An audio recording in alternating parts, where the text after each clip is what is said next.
Friday, chikahan mga kapuso!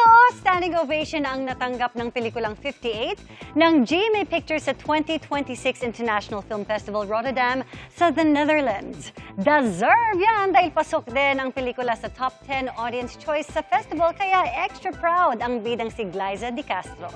Makichika kay Aubrey Carampel. Surreal kung ituring ni Glyza De Castro ang kanyang pagdalo sa 2026 International Film Festival Rotterdam sa The Netherlands para sa world premiere ng pinagbibidahang GMA Pictures film, ang 58th. Lalo na nang nakatanggap ito ng standing ovation mula sa audience. They stood there, clapping and staying after the screening. Wow. So parang, pagtingin ko kay Direk, tapos naiiyak siya kasi hindi niya in-expect yun.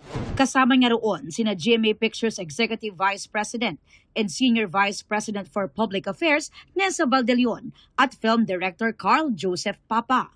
Out of more than 400 films na ipinalabas sa festival, nakapasok sa top 10 audience choice ang 58. Nakasentro ang 58 sa isa sa mga biktima ng Maguindanao Massacre, ang photojournalist na si Reynaldo Bebot Momay, na hanggang ngayon ay hindi pa nakikita ang katawan. Ang yumaong si Ricky Davao ang gumanap sa karakter at si Glyza ang gumanap sa kanyang anak na si Reyna Fe. Sabi ni Glyza, matapang ang pelikula at karangalan para sa kanya ang iportray ito. Personal din ang impact ng movie para sa kanya. Gusto rin niyang bigyang hustisya ang karakter at maging boses ng mga naging biktima ng itinuturing na darkest period in Philippine media history.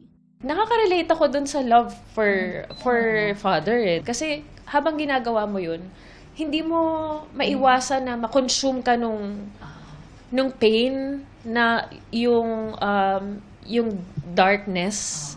'Di ba? Emotionally, siya eh. So, may mga nangyayari ba mabigat siya. Feeling ko, matatapang yung characters na ginagampanan ko kasi pinapatapang din niya ako. Bilang si Glyza. Bigla akong tumatapang. Bigla akong nai-inspire na, alam mo yun, mas mabigat pa yung pinagdadaanan nila, mas masakit pa, di ba? Tapos sa dami ng problema na kinakaharap natin araw-araw, minsan iisipin mo, ang liit lang pala ng pinoproblema ko sa buhay. Parang sa akin, tinutulungan niya ako bilang si Glyza na maging malakas, na ma-inspire, at mas magkaroon ng mas malalim pang purpose sa buhay. Wow! Aubrey Carampel, updated sa showbiz happenings.